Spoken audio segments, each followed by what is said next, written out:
the Ambassador of the People's Republic of China here in the UK, to address you. His Excellency, Liu Xiaoming.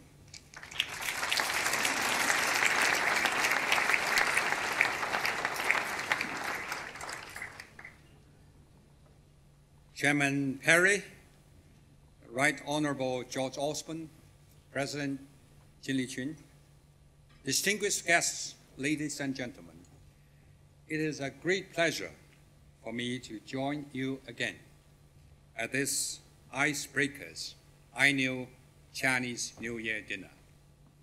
We are gathered here to welcome the Chinese New Year of the Rooster.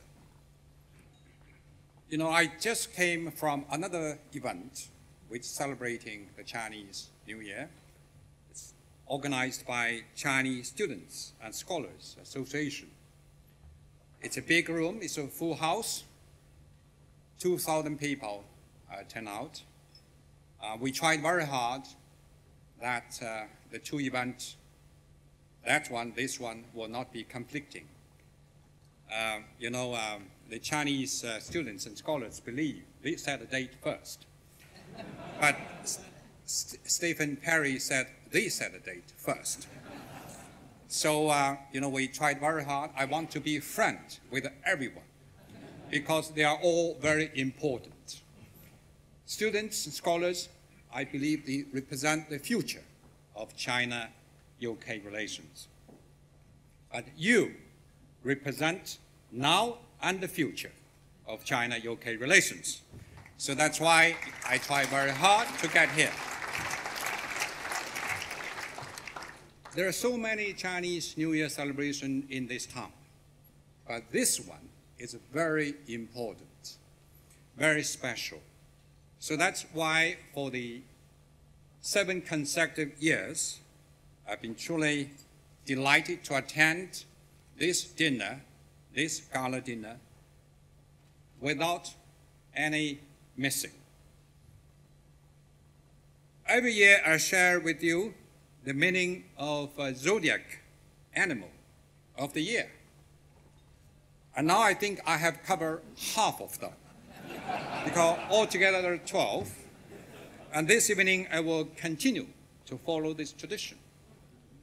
In Chinese culture, the rooster is the image of an early riser.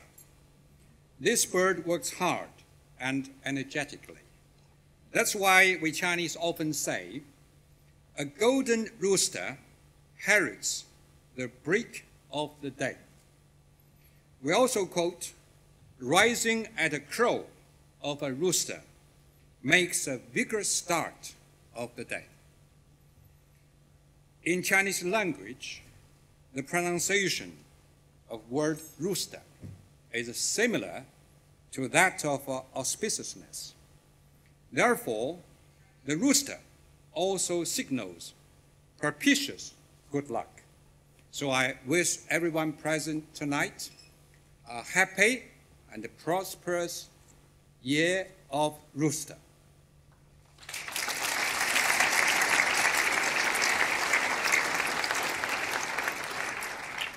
Moreover, China's land territory is shaped just like a rooster. You can see the 2 roosters by my side. The northeastern region, where I'm from, is its head. So the northerner used to be taller, just like me. You don't see many Chinese people taller than I. Xinjiang is the feathered tail, and Hainan and Taiwan, the 2 feet. So people in China love to compare Chinese nation to a proud rooster standing in the east. In this sense, the year of rooster is much admired by Chinese people for reasons more than rooster being a lucky zodiac animal. In his New Year message, President Xi Jinping said that 2016 has been an extraordinary and unforgettable year for the Chinese people. I think this is also a pertinent description of the relationship between China and UK in the past year. In 2016, China-UK relations stood the test of Brexit. Our relationship demonstrated resilience and continued the momentum of growth. In that context, I'd like to share with you my observations for the past year. First, the golden era of China-UK relations, which stood the test of Brexit, remains a clear goal that both countries are firmly committed to. Building the golden era of China-UK relations is a long-term strategic vision of the leaders of our two countries. It is in the interest of both two countries. Here, I'd like to pay my sincere tribute to Mr. George Osborne. While you were First Secretary and Chancellor, you and the then Prime Minister David Cameron, together with the Chinese leaders, jointly opened the golden era of China-UK relations. Thank you very much, George.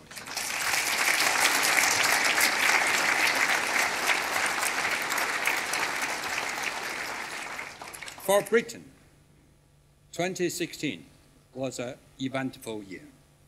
The British people voted to leave EU, which was then followed by the formation of a new government with a new Prime Minister. However, China and UK managed to overcome the uncertainties and steady our relationship in the time of transition. President Xi and Prime Minister May had a very successful meeting in Hangzhou during a G20 summit. Both leaders reaffirmed our shared commitment to the golden era. This has kept our relationship on track. Towards the end of last year, the three dialogue mechanisms between China and Britain were all successfully held. These are the economic financial dialogue, the high-level people-to-people dialogue, and the strategic dialogue. All three mechanisms speak to one fact, that a high-level cooperation between our two countries have been running smoothly and steadily. Some media have predicted the coming end of the golden era. I'd like to use a new and increasingly popular catchphrase in response to such reports: fake news.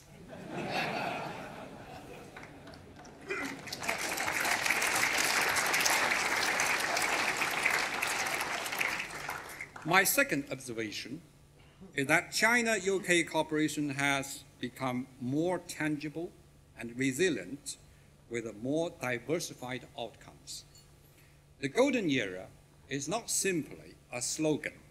It is increasingly being materialized by business cooperation cross-board, from trade, investment, financial services to infrastructure, energy, and in many other fields. It is evidenced by people-to-people exchanges in fields of culture, education, science, technology, media, think tanks, tourism, and sports. Here, too, the list can go on and on to cover a wide range of areas. And now abundant golden fruits have begun to adorn a truly golden era. Let me give you a list of some of the golden fruits that we have harvested in 2016. Golden fruit 1. China's Ministry of Finance issued a 3 billion yuan RMB sovereign bond in London. This is the first time for Chinese government to issue RMB sovereign bond outside China. It is truly a new milestone in RMB internationalization. Golden fruit 2. China and UK, together with France, signed a package deal for Hinkley Point C nuclear project and set up a joint research and innovation center. It means China and UK have made a solid step forward in our nuclear energy cooperation. Golden fruit 3, the Bank of China issued in London $3 billion green bond. This opened up a new era of a green finance cooperation between our two countries. Golden fruit 4, China and UK started to issue 2-year multi-entry visas to each other's nationals. In addition, both countries lifted the limit on the number of flights between our two countries. These measures will greatly facilitate mutual visits. And the Golden Fruit 5, our two countries co-hosted a series of activities to commemorate the 400th anniversary of the passing of Tang Xianzhu and William Shakespeare. These events have brought our culture and art exchanges to a new high. Now let me share with you my third observation. That is, China and UK have worked together to expand the global coordination both in width and in depth. Last September, with the strong support of the UK, among others, China successfully hosted the G20 Hangzhou Summit. Within the G20 framework, China and Britain are committed to boosting global growth. Together, we aim to promote global trade and investment. Together, we seek to advance inclusive and interconnected development. Together, we pledge to strengthen cooperation in anti-corruption and antimicrobial resistance. China and UK co-hosted first high-level security dialogue and agreed to reinforce cooperation in counter-terrorism and cybersecurity. Our two countries played a leading role in global governance, climate change, sustainable development, and peacekeeping. Together, we issued a joint statement on Syria and Afghanistan. And together, we enhanced cooperation within Asia, Asian Infrastructure Investment Bank, by jointly contributing capital to AIIB Special Fund. These are highlights of the fruitful and effective cooperation between our two countries in 2016. They are the concrete examples of how China and UK are key players on global scene, have fulfilled our international obligations. Such cooperation helps increase stability and positive forces in a time of uncertainties in global and international relations. And all these advances have enriched the China-UK Global Comprehensive Strategic Partnership for the 21st century. Looking ahead to the new year, we have a great deal to expect.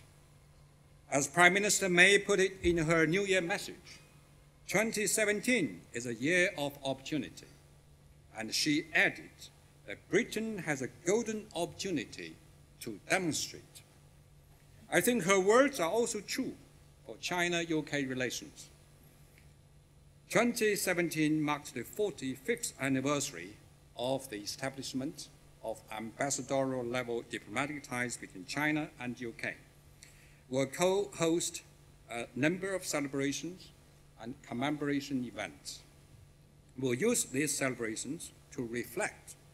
In this way, we can strengthen relations going forward by learning from experiences of the past 45 years.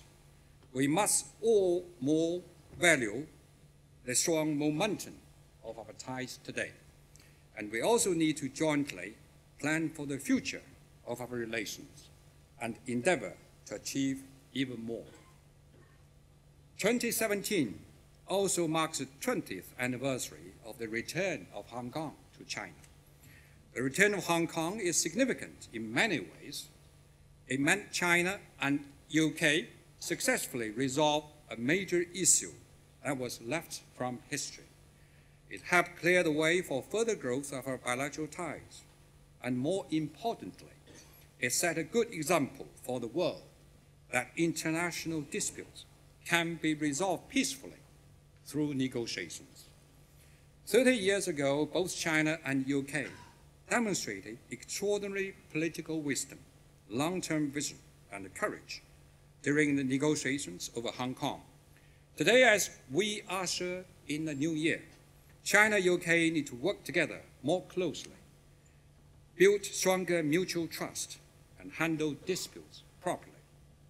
Hong Kong should be a bridge to facilitate China-UK cooperation.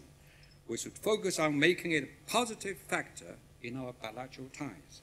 We need to do so that China-UK relations will advance steadily and smoothly. 2017 is a year of consolidating golden era of China-UK relations. I'm more than happy to hear the announcement of UK government at the beginning of the year. That was the news, as mentioned by Mr. Zheng, that the generic design assessment of HPR 1000 China nuclear reactor has begun. That's a great news. There has been more good news at the start of 2017. Last week, as David said, the first China Railway Express arrived in London. It was the first direct free train between China and Britain. It's a part of a Belt and Road Initiative. In Davos, President Xi Jinping announced an important agenda for 2017 in China. That is, China is going to host the Belt and Road Forum for International Cooperation in May. I hope that in the new year, China and UK will seize the new opportunities of Belt and Road and maintain high-level exchanges. I hope we will make solid steps forward in our practical bilateral cooperation. This covers many areas, such as trade, investment, finance, energy, infrastructure, scientific innovation, education, and culture. I hope we will advance our Belt and Road cooperation. We need to bring more flagship projects, create more highlights, and deliver more tangible benefits to the peoples of our two countries. 2017 is also a year for China-UK to join hands and promote world peace and development. There's a broad consensus that 2017 will see much complexity and uncertainty around the world. In particular, there will be general elections in Germany and France. Brexit negotiation will begin, and there's a new administration in the United States. In a world of uncertainty, we have every reason to pull together rather than to pull apart. Just as President Xi Jinping pointed out in his keynote speech at the World Economic Forum annual meeting at Davos, that as long as we keep to the goal of building a community of shared future for mankind and work hand in hand to fulfill our responsibilities and overcome difficulties, we'll be able to create a better world and to deliver better lives for our peoples. In this spirit, China and UK should keep our respective doors wide open for cooperation. Through these channels, we must uphold free trade, oppose protectionism, adhere to multilateralism, oppose unilateralism, and stand for a new type of globalization that is open, inclusive, and benefit sharing. By working together, we can make new contribution to world peace, stability, and security. Ladies and gentlemen, the Chinese often say, a day's work starts with the first thing you do in the morning, and a year's success starts with what you do in spring.